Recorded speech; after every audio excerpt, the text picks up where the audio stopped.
2502และการจราจรในปี 2503 จนเผากรุงเทพมหานครมีการโจมตีใส่ร้ายพระเจ้าอยู่หัวมากมายนะครับในโซเชียลมีเดียลูกน้องคนใกล้ชิดของทักษิณแม้กระทั่งตัวเขาเองก็โดนมาตรา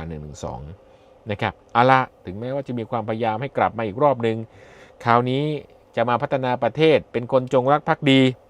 วันนี้หุ้นส่วนคงได้เห็นเชิงประจักษ์ใครพามารอบนี้ผมว่านอนไม่หลับแน่นอนเพราะทักษิณกำลังแผงฤทธิ์แต่การแผงฤทธิ์ทุกอย่างก็เป็นไปตามกรรมที่เกิดจากการกระทำใครทำกรรมใดไว้ย่อมได้รับผลกรรมตามนั้น